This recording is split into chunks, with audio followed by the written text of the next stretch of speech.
नमस्कार, आप देख रहे हैं point of view news Bharat का अपना नज़रिया। नमस्कार, आप देख रहे हैं point of view news Bharat का अपना नज़रिया। आज हमारे साथ बैठे हैं मोइज़ आलम जी, जो वी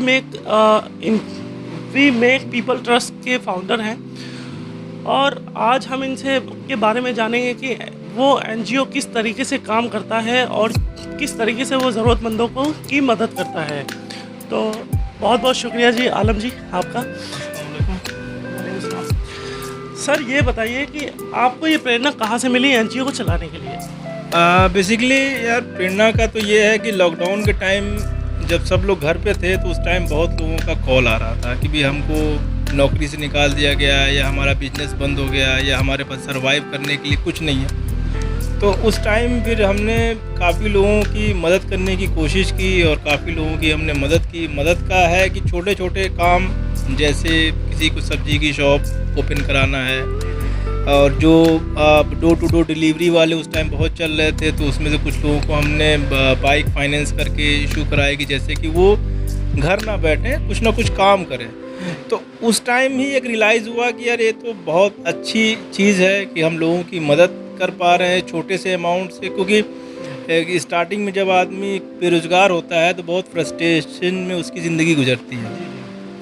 तो हमारी कोशिश ये थी कि वो एक हम मौका मिल जाए लोगों के लिए कि भाई उसको अगर किसी ऐसे कोई बंदा अगर हमारे आसपास है और उसको एक पुशअप चाहिए शुरुआती काम के लिए, छोटा ही काम, चाहे उसको शुरुआती काम हो, तो हम उसको एक ज़रिया प्रोवाइड करें। तो वही ज़रिया हम बनना चाहते हैं लोगों के लिए कि जिससे कि वो अपना शुरू काम कर सके अपना किसी भी छोटे लेवल पे।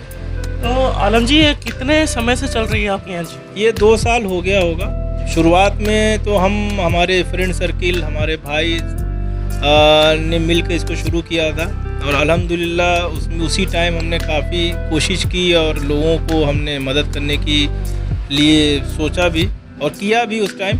अब ये है कि अब हम इसको पब्लिकली प्लेटफॉर्म पे लाना चाह रहे हैं कि और लोग भी जुड़ें, क्योंकि हमारे पास कॉल काफ़ी आती है और ख़ुद से इतना ज़्यादा हम इस्टेब्लिश नहीं कर पाते हैं कि हम सबकी मदद कर पाएँ। पर कोशिश यही रहती है कि जिन लोगों की कॉल आए उनकी हम मदद कर सकें, क्योंकि 80% लोग जेन्युइन होते हैं। हर आदमी हालात से ही मारा, क्योंकि लॉकडाउन में काफ़ी लोग बेरोज़गार हो चुके हैं।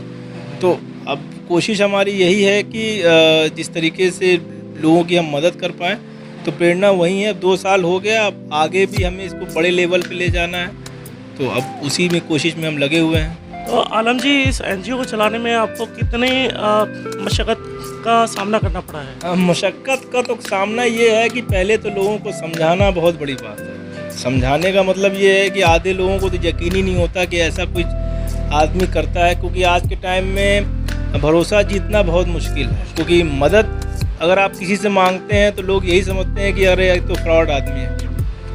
दूसरा ये है कि एनजीओ आजकल इतने हो गए हैं मार्केट में, या जो लोग ऑफिशियली क्या है कि एनजीओ का नाम सुन के ही समझते हैं कि अरे यार ये बंदा जो है अपने लिए ही कर रहा है। तो हमारा बस यही है कि मदद मांगना ही बहुत मुश्किल काम है, जबकि मदद हम अपने लिए नहीं मांग रहे हैं, हम उन लोगों के लिए मांग रहे हैं जिनको रियलिटी में मदद चाहिए। अब लोगों को समझाना अब ये है कि अभी तक हमने जो एनजीओज़ देखे हैं वो क्या करते हैं कि भाई कपड़ा बांट दिया, खाना बांट दिया, कहीं कैंप लगा दिया, पर उससे एक वक्ती अगले की जो एक होती है ना कि सहूलियत होती है, पर किसी की ज़िंदगी नहीं संवरती है। पर हमारा मकसद ये है कि हम किसी भी एक बंदे को उसको एक पॉइंट पर ला के खड़ा कर दें, जिससे कि वो अपनी ज़िंदगी गुजारना शुरू कर दे कमा के, अपनी हलाल कमाई से। है क्या कि अगर हम किसी को एक बार खड़ा कर देंगे तो उसकी आने वाली नस्लें जो हैं वो पूरी की पूरी सही हो जाएंगी। क्योंकि अगर उसका बाप पैर पे खड़ा होगा तो वो अपना घर चलाएगा, अगर वो अपना घर चलाएगा तो उनके बच्चों को कहीं काम नहीं करना पड़ेगा, वो बच्चे उनके पढ़ेंगे। जब उनके बच्चे एक बार पढ़ लिख लेंगे तो फिर उनको किसी की ज़रूरत नहीं है। बच्चे पढ़ाई क्यों छोड़ते हैं? क्योंकि उसका घर का खर्च नहीं पूरा होता, तो पढ़ेगा कैसे? तो घर का खर्च पूरा इसलिए नहीं होता क्योंकि वो कहीं जॉब कर रहा होता है, कहीं लेबरी कर रहा होता है। अगले के अंदर टैलेंट तो बहुत होता है। टैलेंट का मतलब ये है कि फॉर द एग्ज़ाम्पल अब एक मैकेनिक है, अब वो उसकी वजह से पूरी दुकान चलती है, पर उसको मिलता कितना है? 6,000, 7,000, 10,000। पर अगर हम उसकी खुद की एक दुकान खोल के दे दें तो फिर वही पैसा जो है उसके घर में खर्च होना शुरू हो जाएगा। तो वो जो पहला स्टेप है वो हम बनना चाहते हैं लोगों के लिए किसी भी कारोबार में, चाहे वो सब्जी की दुकान हो जाए, चाहे वो कोई एक सॉफ्टवेयर डेवलप है तो उसको लैपटॉप देने का काम हो जाए, चाहे वो किसी को पढ़ाई करनी है तो मोबाइल देने का काम हो जाए। तो जो पहला स्टेप है वो हम कोशिश कर रहे हैं कि लोगों की उस टाइप से मदद हो। तो आलम जी, इस एनजीओ में और कौन कौन आपके साथ जुड़ा है? अभी तो फ़िलहाल हमारे फैमिली मेम्बर हैं, हमारे दोस्त हैं। अब जाके हम पब्लिकली इसको लेके आ रहे हैं कि लोग और जुड़ें, लोगों तक ये बात पहुँचे कि इस तरीके का कोई काम हो रहा है।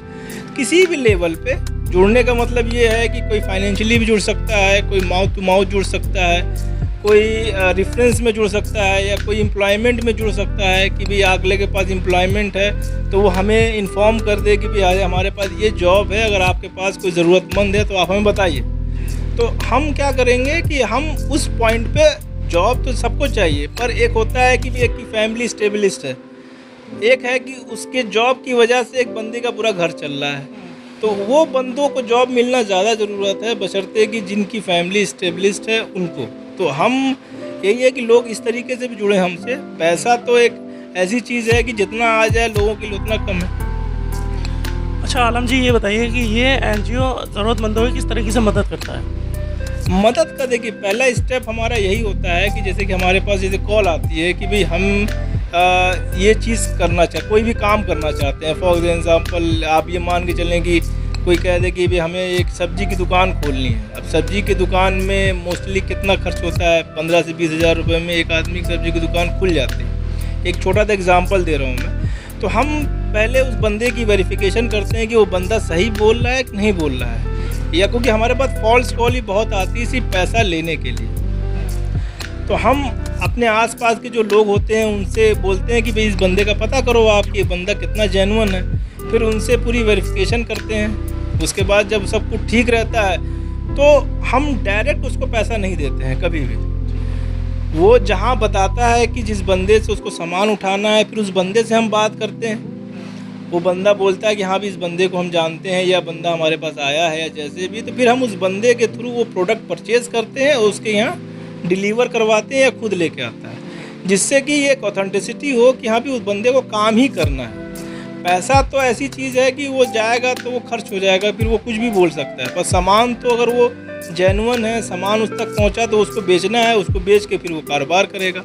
बस वही है कि हम डायरेक्ट पैसा नहीं देते किसी को भी, हम काम कराते हैं शुरू से लेके आखिरी तक, उसकी पूरी मदद करते हैं और पूरा का पूरा इंतज़ाम करके उसको देते हैं कि उसको लगे कि हाँ भी हमारे साथ कोई ना कोई खड़ा है, हम अकेले नहीं हैं। तो आलम जी, जब आप किसी की मदद कर देते हैं तो आपको कैसा फील होता है? हाँ, फील तो यार देखिए, एज आ मुस्लिम तो ये तो हमारे लिए फ़र्ज़ है कि अगर आप इस काबिल हैं तो लोगों की मदद करें। और फील का तो ये है कि अगला यही बोल देता है कि आपका बहुत बहुत शुक्रिया, आपका एहसान, या कोई भी चीज़ वो बड़ी बात बोलता है तो खुद में एक शर्मिंदगी भी होती है और अच्छा भी लगता है कि यार चलो हम इस काबिल हैं कि हम किसी की मदद कर पा रहे हैं। फिर रात को चैन से सोने की बहुत फ़र्क पड़ता है, क्योंकि भाई ज़िंदगी कब अल्लाह ताला वापस ले कुछ पता नहीं।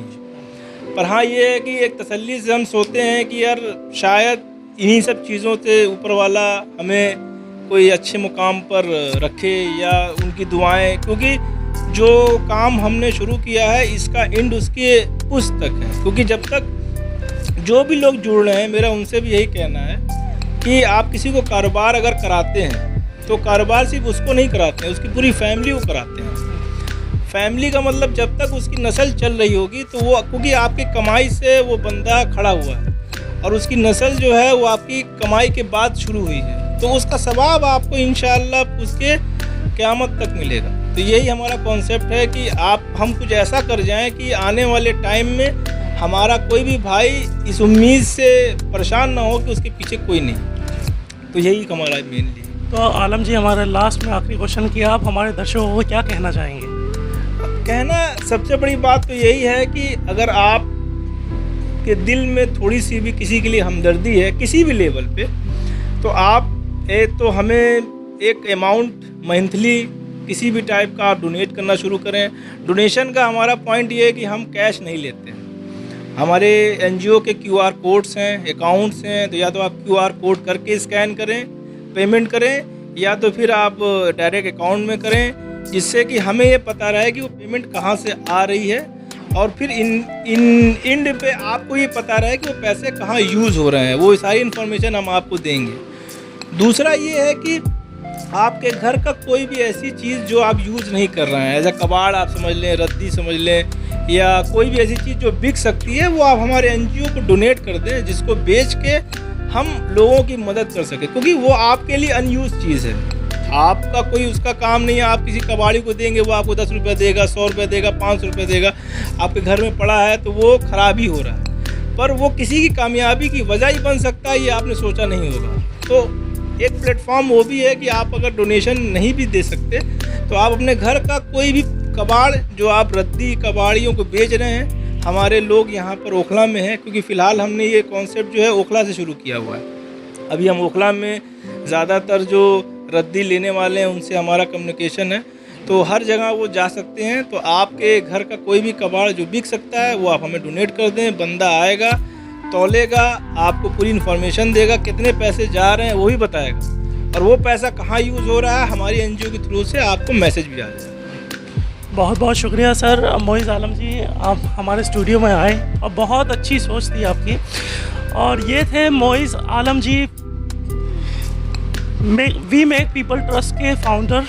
मैं चाहता हूँ कि हमारे दर्शक जितने भी लोग देख रहे हैं इनसे ज़्यादा से ज़्यादा जुड़ें, ताकि और ज़रूरतमंदों को ये मदद कर सकें। आपने अगर हमारे चैनल को सब्सक्राइब नहीं किया है तो ज़रूर सब्सक्राइब कर लें और इस वीडियो को शेयर ज़रूर करें। धन्यवाद।